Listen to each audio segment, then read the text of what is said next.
사도 바울이 빌립보 성도들에게 편지한 다음에 얼마 되지 않아서 순교를 한 것으로 우리는 그렇게 알고 있습니다. 에베소서, 빌립보서, 골로새서, 이게 이제 옥중서신인데요. 로마 감옥에서 보낸 편지입니다.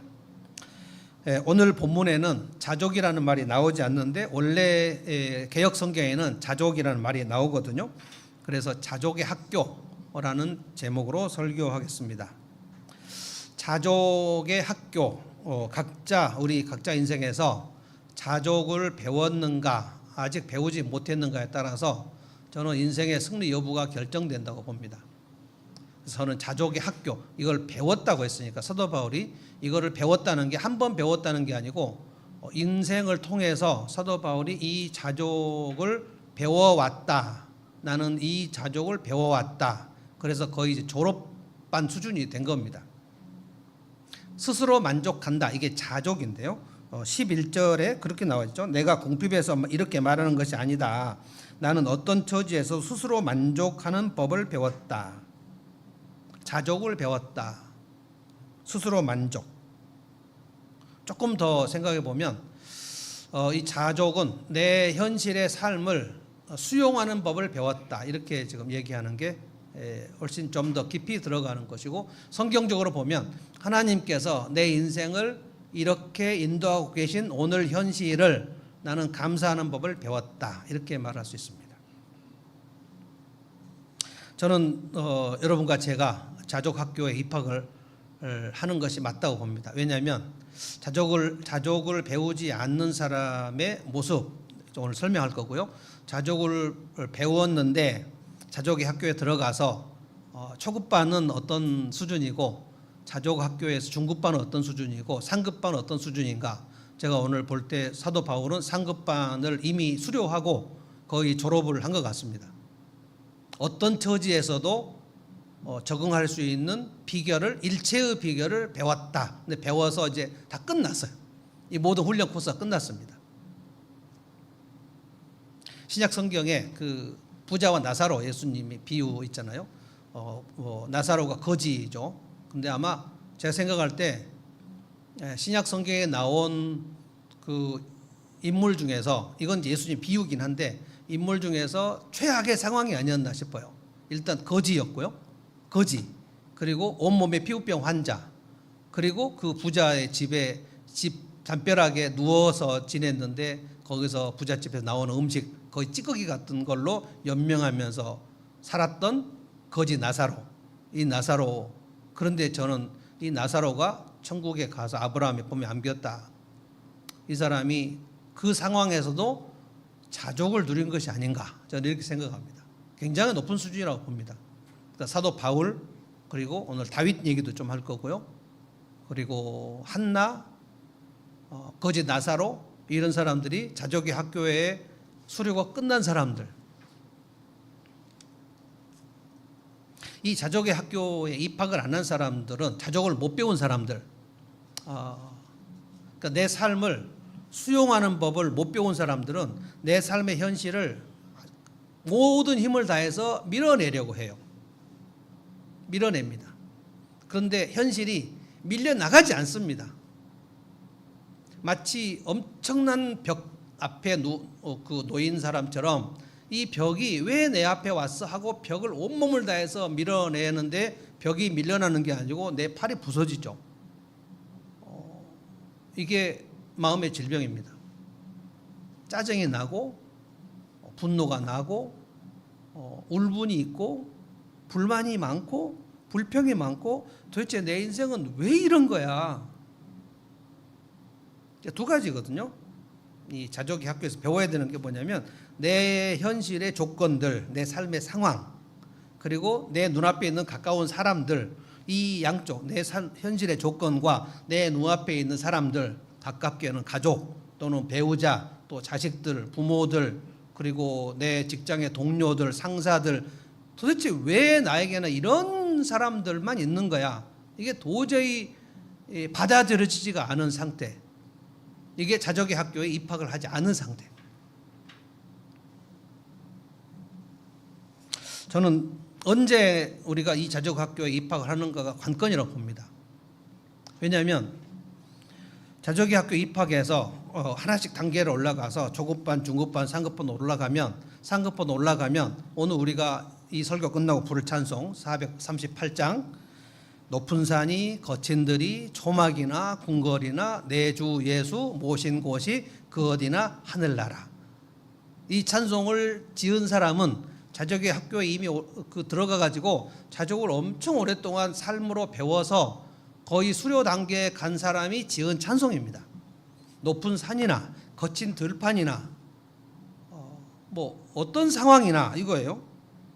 초막에 살거나 궁궐에 살거나. 근데 궁궐에 살아도 그 사람이 거들먹거리지 않고 초막에 살아도 그 사람이 비굴해지지 않고 잠언 말씀에 보면 마른 떡 한 조각만 있어도 그 집은 되게 행복하다. 이게 자족이거든요. 근데 그 집에 고기 생선, 옛날 성경 육선이 가득하고 이게 고기와 생선이 가득하고 그러니까 되게 부잣집인데 계속 다툼만 많다. 이 사람이 자족의 학교를 못 들어간 사람이에요. 그러니까 내 삶의 환경이 아무리 좋아도 도대체 왜 이런 건가라고 싶으면 그는 자족의 학교에 들어가지 않은 거예요. 근데 사도 바울이 오늘 이 말씀을 빌립보 성도들에게 이 마지막 파트에서 나는 일체 자족의 비결을 배웠다. 이 말이 뭐냐면 빌립보 성도들아 너희들도 이 자족의 학교에 들어와서 주님이 세우신 이 학교에 들어와서 이걸 배워라는 거예요. 저는 두 가지 얘기할 건데요. 자족의 코스, 초급반, 중급반, 상급반 코스 얘기할 거예요. 그런데 제가 상담 심리를 공부하면서 교수님한테 이 심리학의 내용을 배우면서 이 오늘 사도 바울의 자족을 아주 훤하게 뚫게 됐어요. 자족을 상담 심리에서는 뭐라고 하냐면 good enough라고 그래요. 충분히 괜찮아. 내 상황은 이렇게 좀 안 좋지만 그래도 이 정도면 충분히 괜찮아. 이게 good enough예요. 우리 엄마는 이러이러한 면이 안 좋지만 그래도 우리 엄마는 이러이러한 면이 있으니까 그래도 내 엄마로서 충분해. 이 정도면 괜찮아. 이게 good enough거든요.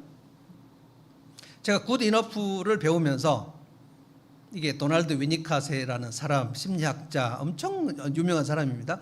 그 사람의 good enough를 배우는데 이게 빌립보서 4장하고 금방 연결이 되면서 제가 교수님께 그 사도 바울이 얘기한 자족이 지금 이것과 연결되지 않습니까? 그랬더니 그 강혜진 교수님 맞아요. 그거예요. 이렇게 얘기했어요. 자족의 코스를 먼저 설명하겠습니다.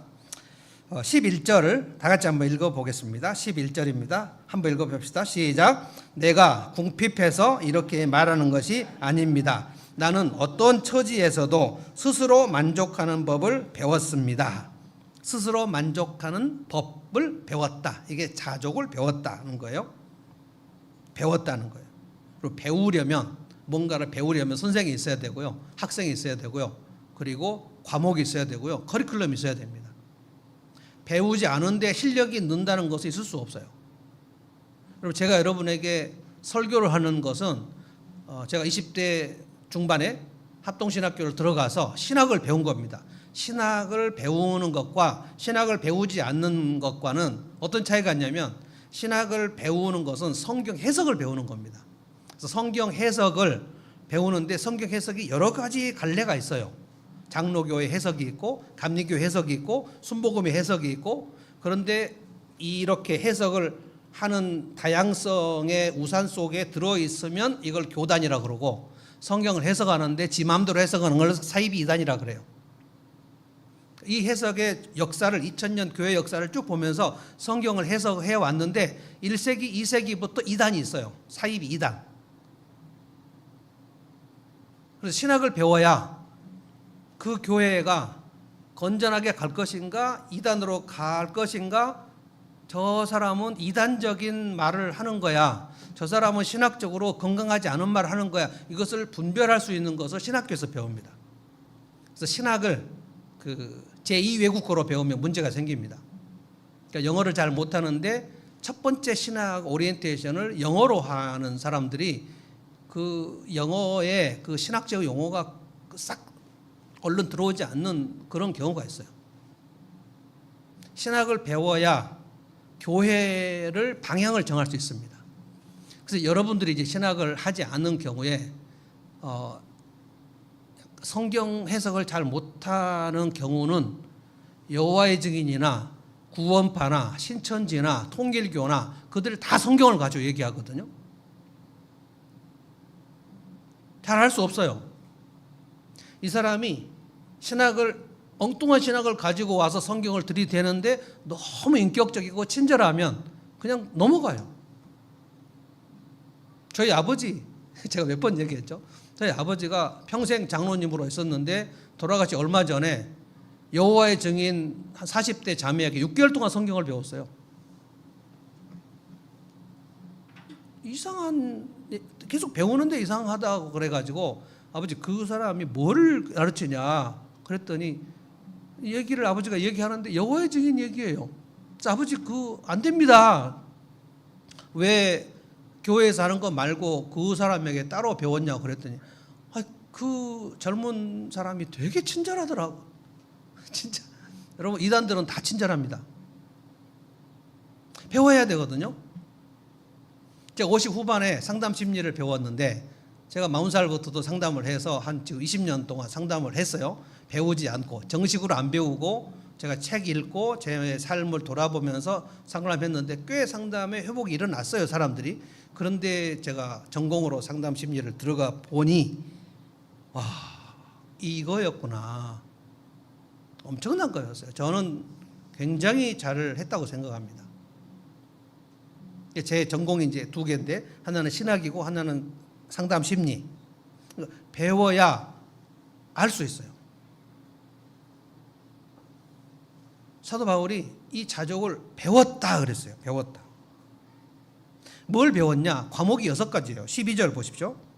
제가 읽어보겠습니다. 12절 과목이 6가지. 나는 비천하게 살 줄도 알고 풍족하게 살 줄도 압니다. 배부르거나 굶주리거나 풍족하거나 궁핍하거나 그 어떤 경우에도 적응할 수 있는 비결을 배웠습니다. 또 배웠다고 하잖아요. 과목이 6가지인데 좀 압축하면 4가지. 그러니까 비천에 처할 줄도 알고 배웠다는 거예요. 비천에 처하는 법, 풍부에 처하는 법 배웠다는 거예요. 배부르게 사는 법, 그러니까 아주 부유한, 배고프게 사는 법, 가난한, 궁핍한 거, 부유한 거 다 배웠다는 거예요. 자, 질문하겠습니다. 이론으로 배웠다는 거예요? 아니면 실제 삶으로 배웠다는 거예요? 자기가 평생 동안 실제 삶으로 배웠다는 거예요.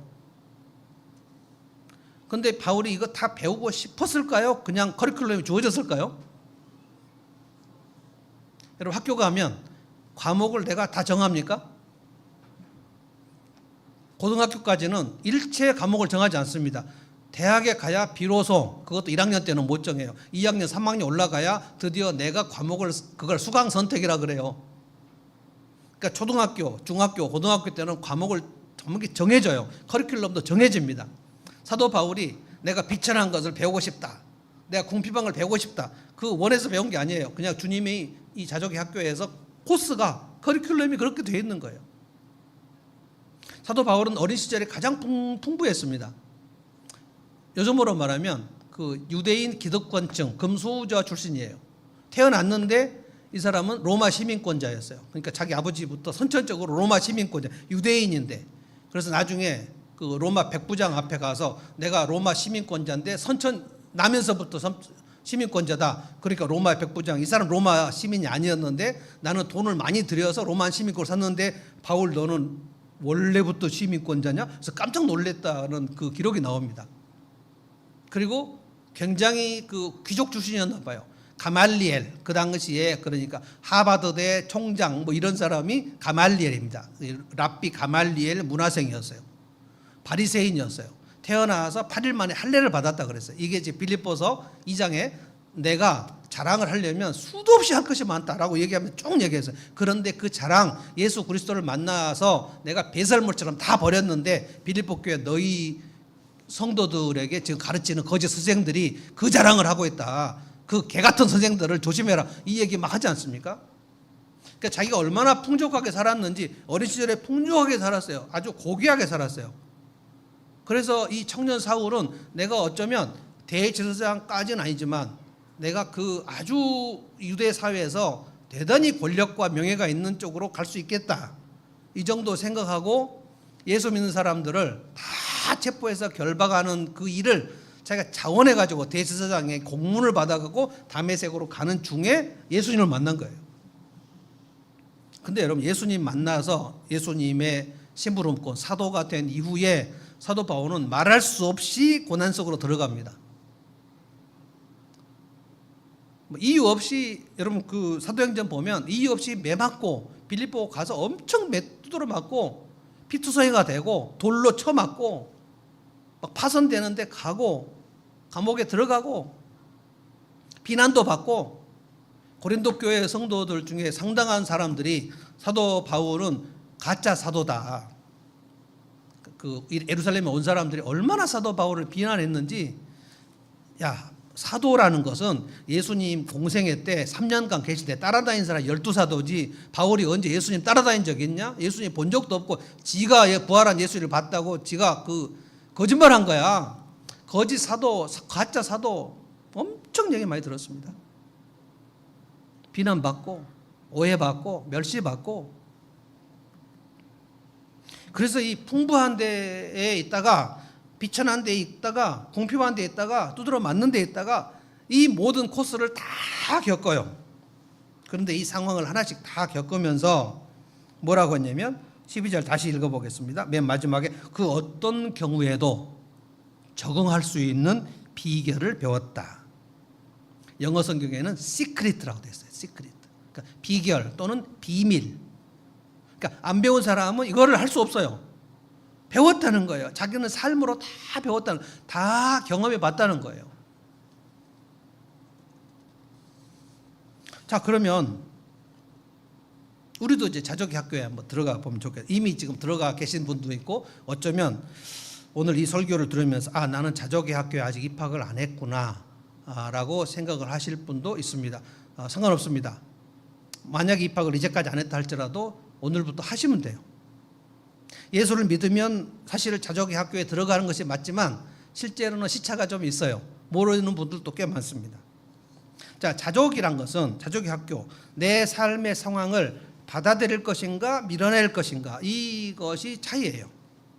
자, 여기에 이제 초급반, 중급반, 상급반 코스를 말씀드립니다. 초급반 코스는 뭐냐?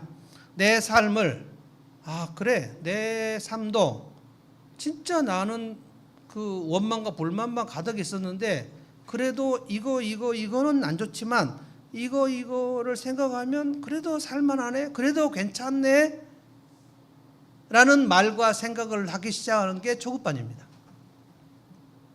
자, 초급반에 안 들어간 사람, 자족의 학교에 들어가지 않은 사람들은 항상 뭐라고 얘기하냐면 내 삶에 이거는 괜찮은데 끝이 이거여서 난 죽을 것 같아요. 자족의 학교에 들어간 사람은 이거는 내 삶에 마음에 안 들지만 그래 이거 때문에 나는 괜찮은 것 같아요. 자족의 학교 입학 안 한 사람은 내가 이거는 뭐 내가 살면서 좋은 일도 많이 있었지만 나는 뭐 지금 현실이 이러니까 나는 죽을 것 같아요. 그러니까 끝이 부정적으로 끝나면 자족의 학교에 들어가지 않은 사람이고요. 끝이 그래도 내 삶은 괜찮은 것 같아요. 완벽하지는 않지만, 완벽한 삶은 없어요. 완벽한 삶은 없는데 자족의 학교 안 들어간 사람은 100 아니면 빵이에요. 100점 아니면 빵점이에요. 이거를 양극화라 그럽니다. 양극화. 내 현실이 너무 안 좋아요. 그래서 이 자족이 안 되는 사람이 신앙에 좋아진다는 것은 있을 수 없습니다. 내 삶이 너무너무 불만인데 어떻게 감사가 나옵니까? 그래서 목장 모임 할 때마다 우리가 나눔을 할 때 감사할 일을 나누십시오. 이것은 자족의 학교에 들어가라는 얘기입니다. 하나님께서 내 삶을 지난 한 주 동안 어떻게 행하셨는지를 얘기해 보라는 거예요. 그래서 이제 요즘에 감사 훈련하는 프로그램들이 뭐 가정 바깥에도 굉장히 많이 있습니다. 본인이 자조학교에 초급반에 들어왔는지 아니 입학 안 했는지 생각을 해보십시오. 그러니까 어떤 얘기를 하거나 내 삶의 얘기를 막 하는데 그런데 좋은 것도 좀 있긴 하지만 나는 그냥 이러니까 진짜 죽을 것 같아요. 미쳐버릴 것 같아요. 라고 끝이 그걸로 끝나면 아직 입학을 안 하는 겁니다. 이게 이제 좀 더 가면 신경증으로 들어갑니다. 너무너무 삶이 고단하고 힘들어서 내 삶이 지옥 같다. 작년 이맘때 40대 중반 자매가 소개를 받아가지고 왔는데 자기 딸 때문에 미쳐버릴 것 같다고 그러면서 실제로 제가 3층에 작년 6월이니까 3층에 있었을 때잖아요. 제가 3층에서 상담할 때인데 그때 처음 와서 그 자매가 40 중반 후반 그 정도 된 그 자매가 저한테 한 얘기가 딱 그거예요. 목사님, 제 현실은 지옥 같아요. 근데 지난주 엊그저께 갑자기 그 스타벅스 커피와 케이크 2잔과 커피를 먹을 수 있는 한 18,000원 정도 되는 것이 갑자기 그분에게 날라왔어요. 그래서 이제 상담이 끝난 이후거든요. 근데 갑자기 날라왔어요. 그래서 제가 뭔가 봤더니 목사님, 작년 이맘때 내가 현실이 지옥이었는데 지금 엄청 살만해서 갑자기 목사님 생각나고 보낸다는 거예요. 그거 내가 강현정 사모에게 보내드릴게요. 지금은 커피를 마실 수 없지만 나은 다음에. 이것을 상담 심리학에서 good enough라고 그래요. good enough. 충분히 괜찮은, 충분히 좋은. 그래서 이게 우리 엄마는 진짜 완벽하진 않는데 그래도 이 정도면 충분히 좋아. 그래서 충분히 좋은 엄마. 이게 이제 도널드 위니컷의 유명한 용어거든요. 충분히 좋아. 저 사람은 이런 것이 좀 문제가 있긴 하지만 그래도 내가 그 사람을 만나보면 그래 이 정도면 나하고 그냥 교제할 만해. 이게 good enough입니다. 그러니까 끝이 그래 이런 문제는 있지만 이래서 저 사람은 내가 만날 만해 라고 하면 수용이 되는 거고요. 저 사람은 장점이 이것도 있고 막 하는데 이래서 난 그 사람 못 만나겠어. 보면 신경질 나 죽겠어. 이거는 자족의 학교에 입학하지 않은 거다. 끝이 어떤가 하는 거예요. 근데 이거를 내 환경이나 내 주변 사람들이나 내 몸의 상태나 건강 상태나 나의 외모나 내 학력이나 내 현재 재정 상태나 우리 엄마 아빠의 재정 상태나 이 모든 것들을 가지고 그래 이 정도면 뭐 살만하지 뭐 라고 생각이 되는지 아니면 이 정도면 살만한 거야. 내 남편도 그래도 이 정도면 뭐 내가 같이 살만해 라고 하면 초급반에 들어온 거고요. 나는 어떻게 하다가 이 사람을 만나버렸지? 나 평생 어떻게 사냐? 나 미쳐버릴 것 같은데? 이거는 자족의 학교에 못 들어오는 거예요. 그런데 이제 초급반은 들어왔다 나갔다 합니다. 이게 계속해서 익숙하게 되는 게 아니에요. 마치 운전면허 초급반 초급 운전하고 똑같아요. 막 여기도 부딪히고 저기도 부딪히고 막 하는 건데, 그러니까 이게 이래서 괜찮아라고 되었다가도 이래서 저 사람 미칠 것 같아라는 얘기가 다 하는 게 초급반입니다. 그런데 자족의 학교에 들어가지 않은 사람은 이래서 나는 괜찮아요라는 말이 안 나와요. 미쳐버릴 것 같아. 신경질이 나서 죽을 것 같아. 내 신세가 너무 처량해. 자족의 학교에서 멀어지면 멀어질수록 요즘에 이제 저는 조현병 환자도 받기 시작했거든요. 조현병은 뭐냐면 현실이 지옥이어서 자기 현실의 스위치를 꺼버리고 가상의 현실로 들어가 버리는 게 조현병이에요. 너무 지옥 같으니까 지옥에서 나가는 방법은 두 가지밖에 없어요. 하나는 죽어버리는 거하고 미쳐버리는 거 두 개밖에 없어요. 너무 심한 우울증에 있는 사람이 계속 방치되거나 그 시간에 계속 학대를 당하면 그 마지막 심한 우울증 끝에서 절벽에서 나가버리는 게 자살 아니면 조현병입니다. 그러니까 우울증과 자족은 거의 대척점에 있다고 보면 돼요. 자, 중급반은 어떤 것인가? 중급반은 뭐냐면 초급반은 왔다 갔다 하지만 중급반에 들어가면 내 눈앞의 현실을 수용하는 일이 버겁지 않아요. 익숙해져 가지고. 내 눈앞에 있는 사람이 좀 미숙한 일을 해도 초급반 때는 막 되게 짜증이 나는데 중급반으로 올라가면 그 사람을 내가 수용하는 일이 그렇게 어렵지 않아요. 버겁지 않아요. 그래서 중급반 코스로 들어간 사람은 그 삶에서 우는 소리를 하지 않아요. 초급반은 지금도 우는 소리가 막 나오는 거예요. 안 들어간 사람은 우는 소리만 나오는 거고.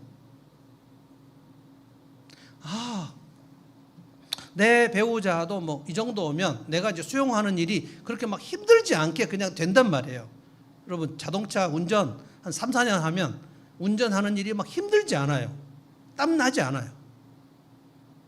중급반 코스.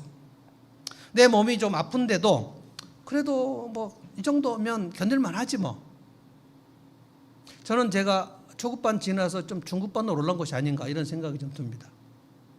지금도 허리가 아프고 지난주 그때는 어지럼증, 오늘 감사합니다. 그 어지럼증이 갔는데 약간 내 주변에서 어른 느낌이 지난 한 주간 내게 있었어요.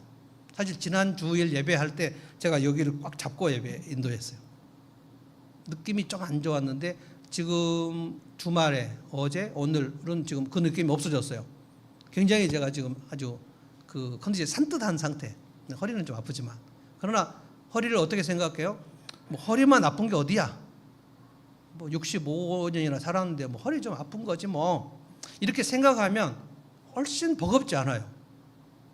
65세가 됐는데 허리도 아프고 무릎도 좀 아프거든요. 어지럼증도 오고 그래서 진짜 늙으니까 이렇게 몸이 다 아프구나. 이제 더 늙으면 어떻게 살지? 이 들어가면 굉장히 삶이 고달파지는 거거든요. 지난주에 목요일, 금요일 충남 서천에 유스 호스텔에 그 우리 동기 한 20여 명 갔는데 제가 막내거든요. 65세가 막내니까 이제 다 은퇴를 하려고 하거나 75간에 은퇴를 하려고 하거나 이미 은퇴를 하신 65세부터 80까지 이제 모여 있는 그 모임에 갔는데 주제가 은퇴 후의 우울증에 관하여. 총무 목사님이 그날 저녁에 다 같이 밥 먹고 맛있는 걸 누가 좀 돈이 많은 동기가 이제 한우를 사줬어요. 그래서 한우 먹고 다 모이라 그래서 모였더니 자기 조카가 충남 어디인가에 정신과 의사래요. 정신과 의사인데 그 조카한테 부탁을 했다는 거예요. 은퇴 후 목회자의 우울증에 대해서 강의를 해달라고. 근데 그분이 한 40대 정도 된 것 같은데 그 정신과 의사가 와가지고 자기 그 동네에서 우울증 상담 오시는 분들의 상당한 분들이 목사님 사모님들. 큰 교회도 있고 작은 교회도 있고 은퇴하신 분도 있고 그런데 꽤 많은데 어떤 분은 자기가 목사인 것을 밝히기를 엄청 명구스러워하면서 내가 사실은 목사다. 그런데 그분은 상담을 하시는 것 같아요. 그 얼마 동안 치료받고 상당히 많이 호전되신 분들이 많다. 근데 이제 그 사회 보시는 목사님이 총무 목사님이 여기 사모님들 다 우울증인 것 같은데.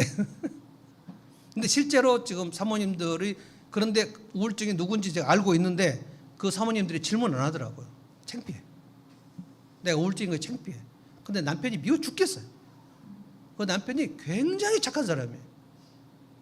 그래서 모든 성도들을 다 집으로 초대하는 분이에요.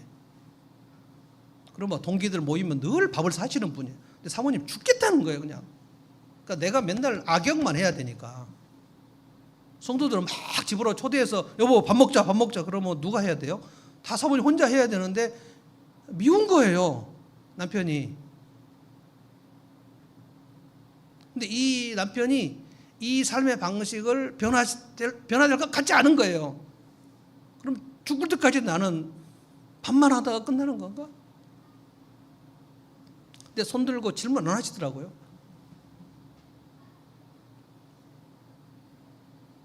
자, 자족의 중급반 코스 잘 생각해 보십시오. 내가 이 미숙한 사람을 내가 같이 만나는 일이 그다지 버겁지 않고 이제는 어느 정도 작동을 한다. 이 사람한테 눈살 찌푸리지 않고 이 사람을 수용하는 일이 가능해졌다. 이러면 중급반입니다. 내 삶의 상황이 이제는 짜증이 거의 나지 않고 내가 좀 몸이 아프거나 좀 돈이 없거나 그래도 약간 그 걱정이 많이 없고 주님께서 하시겠지 뭐 이런 생각이 들면서 그래 이 정도만 살아도 어디냐, 마른 떡 한 조각만 있어도 그 집안이 평온한 그 집 정도가 중급반입니다. 상급반으로 가면 어떻게 되냐? 상급반이 이제 사도 바울 수준입니다. 나는 감옥에서도 괜찮고 몸이 아파도 괜찮고 조금 있으면 순교할 건데 죽어도 괜찮고 살아도 괜찮고 뭐 어려운 게 별로 없어요. 사도 바울이 지금 왜 이 편지를 썼냐면 에바브라 디도가 빌립보 성도들이 그 후원금 마련해가 영치금을 마련해가지고 편지랑 잔뜩 해가지고 사도 바울 선생님, 우리가 바울 선생님이 석방을 위해서 기도하고 있으니까 지금 힘드시더라도 조금만 견디시고 그리고 이거 드시고 하고 막 영치금을 갖고 와가지고 선물을 주어서 사도 바울이 감사하다. 내가 마게도냐 떠날 때, 빌립보 떠날 때도 후원금 준 교회가 당신들 교회밖에 없었고, 내가 데살로니가 있을 때도 당신들이 선교회 보냈고, 나를 이렇게 내 사도 바울의 사역에 고난에 동참해 준 교회가 빌립보 교회 당신들이다. 그리고 이것은 향기로운 제물이고 하나님이 기뻐하시는 것이다. 막 칭찬해요. 그러고 나서 뭐라고 하냐? 사실 나 이거 안 받아도 아무 상관없다. 그리고 나 석방 위해서 기도하지 말라. 나는 지금 감옥에 있는 거 괜찮고 뭐가 좀 없어도 괜찮고 좀 공핍해도 아무 문제가 없고 아무 거리낌이 없다는 거예요. 이게 상급반입니다. 그냥 내 주 예수 모신 곳이 그 어디나 하늘나라 여기까지 되는 거예요. 그냥 이 정도는 아무 문제가 없다. 저는 이 정도 상급반에 있는 사람들이 마더 테레사 뭐 이런 사람들, 사도 바울, 그 다음에 거지 나사로, 그리고 요셉, 성경에 나오는 믿음에 아주 성숙한 사람들이 상급반 졸업생들이라고 봅니다. 초급반이라도 지금 들어가야 되는 거예요. 근데 두 번째로 이 자족의 원천이 뭐냐는 거예요. 원천. 자족의 코스는 상급반, 중급반, 고급반이 있는데 자족의 원천을 13절입니다. 13절. 다 같이 읽어봅시다. 13절로 갑시다. 시작. 나에게 능력을 주시는 분 안에서 나는 모든 것을 할 수 있습니다. 한 번 더 읽읍시다. 시작. 나에게 능력을 주시는 분 안에서 나는 모든 것을 할 수 있습니다. 여러분, 한국교회에서 지난 30년간 가장 해석이 잘못된 귀절 중에 하나가 이 빌립보서 4장 13절입니다. 여의도 순복음교회 가면 이 말씀이 크게 써져 있습니다. 옛날에 누구죠? 돌아가신 조영기 목사님이 목회할 때 이분이 이 귀절 가지고 세계에서 가장 큰 교회를 만들었어요. 나에게 능력 주시는 자 안에서 내가 모든 걸 할 수 있다. 나 가장 큰 교회 할 수 있다. 믿습니다. 아멘 하고 막 교회를 했는데 커져버렸어. 그래서 순복음교회 그 목사님들은 여의도 순복음교회처럼 되는 게 목회 꿈이에요. 조영기 목사님이 목회하기 전에 60년대에 자기 그 장모님 최자실 전도사님하고 같이 했거든요. 근데 거기에 여의도에 천막 치고 목회를 하면서 그 자서전에 나옵니다. 그분이 뭐라고 얘기를 했냐면 내가 지금 현재 60년대 가장 큰 교회 서울 영락교회입니다.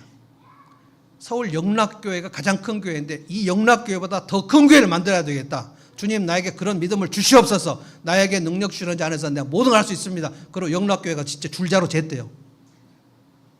줄자로 재고 그리고 이거보다 더 큰 교회를 주십시오 하고 했는데 세계에서 제일 큰 교회가 돼버렸죠. 그러니까 이거는 자기 확신이에요. 확신. 여러분들도 뭐든지 할 수 있다. 할 수 있다. 할 수 있다. 할 수 있다. 그래서 목사님들이 이 말씀을 붙들고 얼마나 큰 교회가 되기를 기도하는지 몰라요. 아마 지금도 하고 있을 거예요. 근데 뭐든지 할 수 있다라는 말씀이 사도 바울의 문맥상 11절, 12절, 13절에 다 연결되는 거예요. 이 문맥을 떼가지고 13절만 가지고 자기 개발 성공 신화 같은 걸로 막 만들어버린 거예요. 근데 또 돼버렸네. 또 할 말 없게. 이 13절의 말씀 나에게 능력을 주시는 분 안에서 나는 모든 것을 할 수 있다. 이 모든 것이 뭐냐면 그냥 순수하게 everything이 아니고 12절에 풍족하게 살거나 비천에 살거나 배부르게 살거나 배고프게 살거나 내가 낮아진 곳에 있거나 높아진 곳에 있거나 이 모든 상황을 주님이 내게 능력 주시는 그 힘으로 이것을 적응할 수 있게 됐다. 지금 이 말씀이에요. 그래서 신학교를 좋은 곳 나와야 돼요.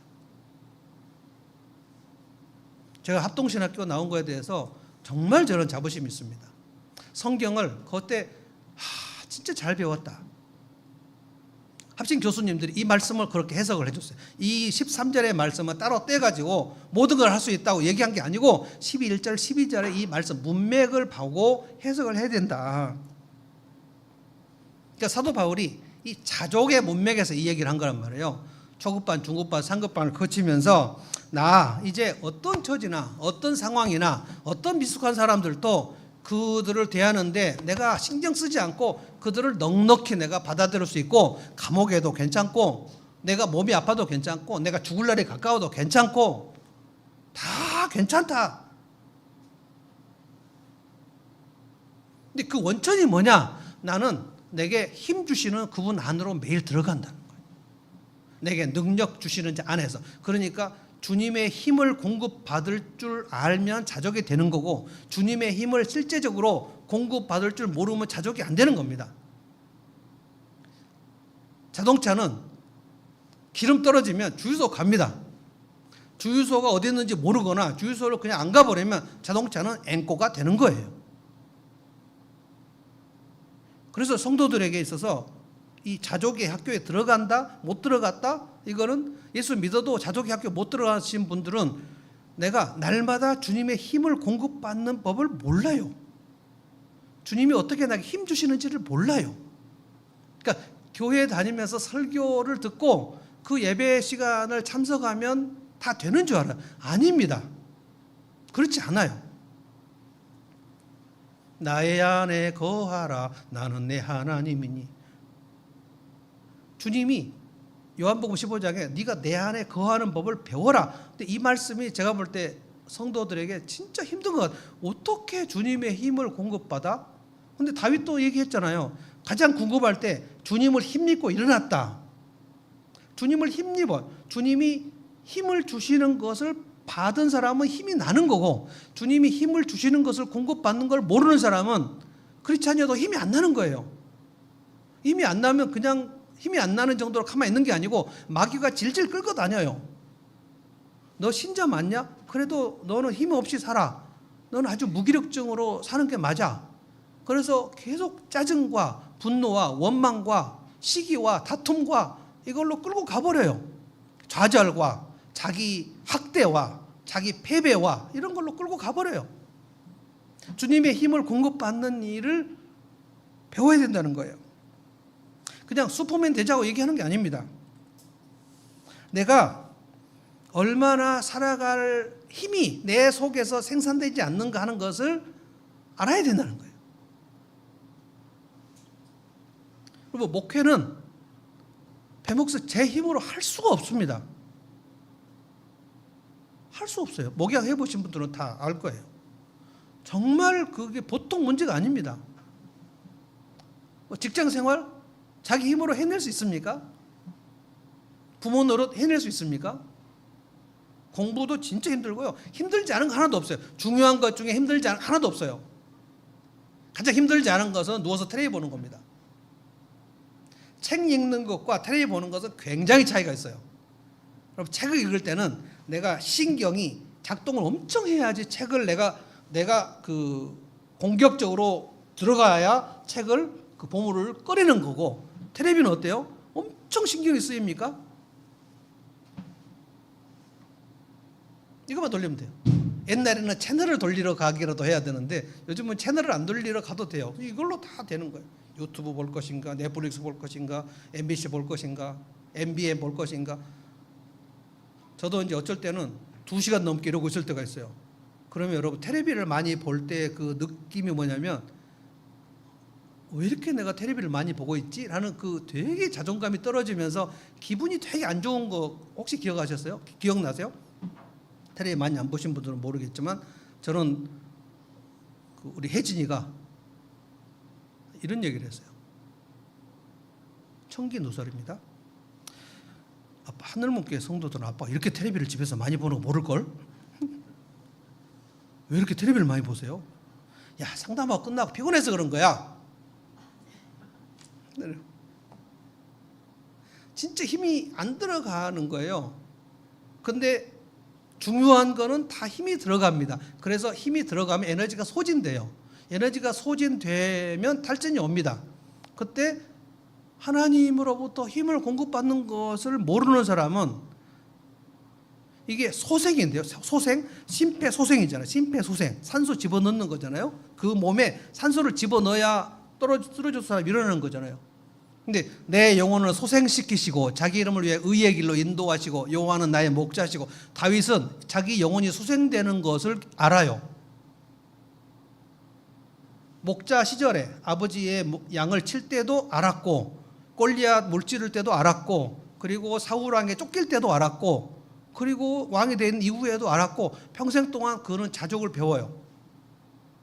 그래서 왕이 됐을 때 거들먹거리지 않았어요. 자족을 못 배우신 분들이 성공하면 엄청 거들먹거립니다. 자족을 못 배우신 분들이 실패하면 엄청 비굴해집니다. 상급반으로 올라와야 되는데.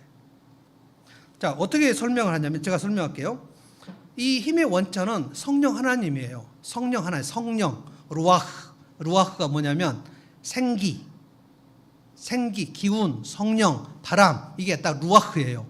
자, 하나님께서 천지 창조 마치고 아담을 그 흙으로 만드시고 아직 하나님이 생기를 불어넣으시 않은 그 상태, 그걸 뭐라 그래요? 생기가 들어가지 않아서 몸은 몸인데 그냥 누워있는 상태. 이걸 뭐라고 할까요? 시신이잖아요. 시신. 우리가 죽으면 몸이 그대로 누워있는데 생기가 없는 거예요. 숨이 딱 멈춰버리면 그 시신입니다. 시신. 그러니까 아담을 창조했을 때 하나님이 생기를 불어넣으시기 직전의 상태는 시체예요. 시체. 근데 생기를 불어넣으셨다. 이게 루아흐입니다. 루아흐. 생기를 불어넣으셨다. 바람을 불어넣으셨다. 그 코에 생기를. 이것이 성령이에요. 성령. 너희가 성령의 권능을 힘입고, 이게 다 루아흐입니다. 그래서 우리가 하나님께서 내게 생기를 부어주셔가지고 내 영혼이 소생되는 법을 알아야 자족을 할 수 있어요. 그러면 내 삶의 환경이 되게 안 좋은데도 그래도 하나님께서 나를 지금 인도하시니까 이것도 괜찮아, 이렇게 돼요. 다윗도 이걸 알았고, 요셉도 이걸 알았고, 사도 바울도 이걸 알았고, 아주 완벽하게 알았다는 거예요. 저는 지금 중급반을 지나가고 있습니다. 상급반으로 가기가 쉽지 않아요. 고급반. 그러니까 내 삶이 어떤 것도 힘들다라는 말이 안 나오고, 와, 진짜 은혜가 엄청나네. 지난번에 어린이 주일인가? 아니 어린이 주일인가? 박순인 권사님 그때 그 아가서, 그게 어린이 주일이었나요? 제가 왜 아가서를 설교했죠? 아가서 설교 한 번 했잖아요. 그때 솔로몬이 술람미를 얼마나 사랑하는가, 얼마나 귀하게 여기고 얼마나 기뻐하는가, 이것이 하나님께서 우리를 기뻐하시는 그 모습이다. 하나님 우리를 진짜 기뻐하신다라는 설교를 했는데, 그때 박순인 권사님 은혜를 받으셔가지고 한 주 내내 미운 사람이 없더래요. 저 할머니를 그 좀 안 좋게 보는 좀 젊은이가 하나 있었나 봐요. 가까운데. 그거를 차 타고 오시면 저한테 말씀하셨잖아요. 진짜 좀 싸가지 없이 얘기하는 사람이 있었는데, 그 사람을 보면서 뭐라고 하냐, 왜 이렇게 오늘 이뻐졌어? 라고 해가지고 그 사람이 왜 그래? 이렇게 얘기했다는 거예요. 근데 진짜로 권사님이 그 사람을 볼 때 미운 생각이 하나도 없어졌다는 거예요. 한 주 내내 그러셨어요. 뭡니까? 하나님께서 은혜를 주심으로 말미암아 그 영혼에 힘이 생기는 거 아니에요. 힘이. 진짜 그래서 하나님께서 주신 힘이 있으면 그 사람을 대할 때 그렇게 어렵지 않아요. 하나님 힘을 주시면 내게 있는 이 현실이 그렇게 어렵지 않아요. 이게 초급반에서 중급반으로 올라가고 중급반에서 상급반으로 올라간 사도 바울의 고백입니다.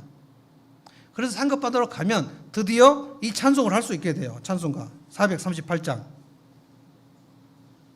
한번 띄워줘 보실래요? 예. 자, 한번 읽어봅시다. 1절 읽어보겠습니다. 시작. 내 영혼이 은총 입어 중한 죄짐 벗고 보니 슬픔 많은 이 세상도 천국으로 화하도다. 2절도 보십시다. 주의 얼굴 뵙기 전에 멀리 뵈던 하늘나라 내 마음속에 이루어지니 날로 날로 가깝도다. 하늘나라가 어디로 이루어졌냐면 내 마음속으로 이루어진 거예요. 주의 얼굴을 뵙기 전에는 하늘나라가 멀리 보였는데 내 마음속에 하늘나라가 이루어지니까 날로 날 가깝도다. 3절. 자, 읽어봅니다. 시작. 높은 산이 거친 들이 초막이나 궁궐이나 내 주 예수 모신 곳이 그 어디나 하늘나라. 이게 자족의 상급반 코스입니다. 지금 내 주 예수를 모신 내 삶의 이 환경이 여기가 하늘나라처럼 여겨지면 상급반인 거예요. 여기가 현실이 지옥처럼 여겨지면 그는 자족의 학교에 못 들어온 거예요. 그래도 살만은 하지 라고 생각하면 초급반 들어온 거예요. 이 정도면 이제 너무 감사가 넘치지. 그러면 중급반이 된 거예요. 각자 자기가 지금 어느 코스에 있는가를 한번 생각해 보세요. 나는 자족의 학교에 못 들어왔다라고 하면 내 입에서 짜증나 죽겠어. 힘들어 죽겠어. 미쳐버릴 것 같아요. 그 사람 어떻게 해야 돼? 밥맛이야. 왜 내 현실이 이렇지? 우리 부모님 왜 이랬지? 우리 남편이 왜 이랬지? 나 죽을 것 같아요. 이게 자족의 학교에 못 들어오신 분의 100%입니다. 100%. 여기서 좀 더 들어가면 우울증이 있고요. 좀 더 들어가면 조현병이 있습니다. 근데 예수를 믿었는데 내가 천지를 만드신 하나님께서 내 안으로 들어오셨는데 내 주 예수를 모신 곳이 현실이 지옥이에요. 이게 말이 됩니까? 자족의 학교에 못 들어오신 분들은 예수를 믿었는데 내 주 예수를 모셨는데 지옥이에요. 되게 말이 안 되는데 정말 많이 있습니다.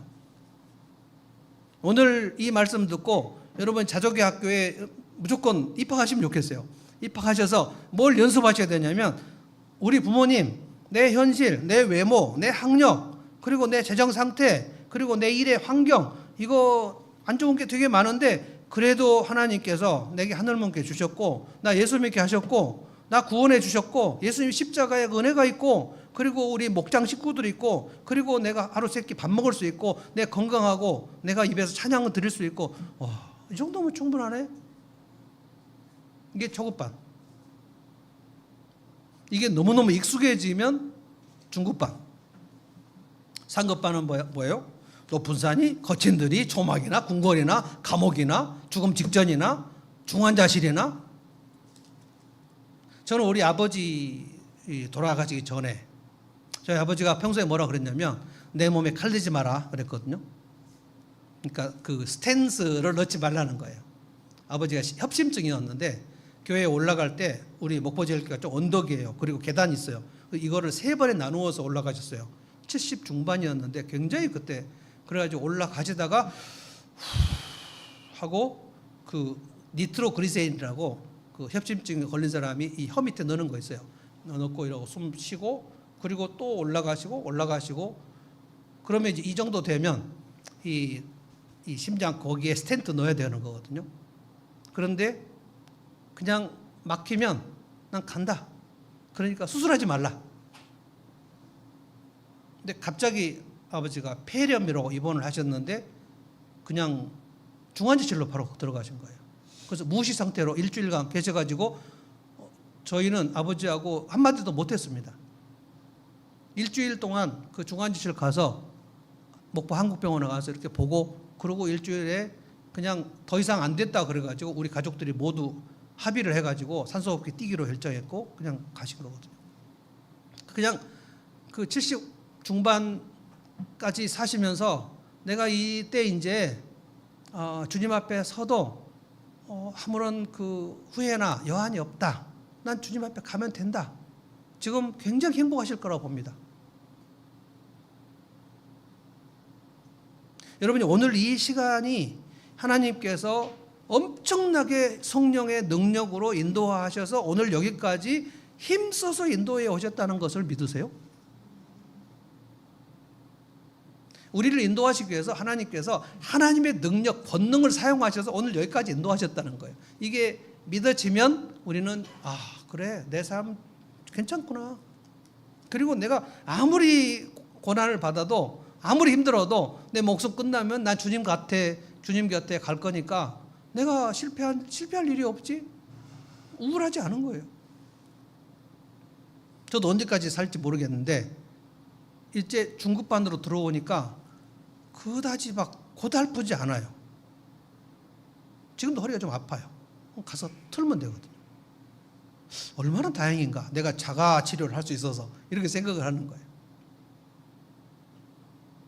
이 찬송 한번 같이 부르고 마칩시다.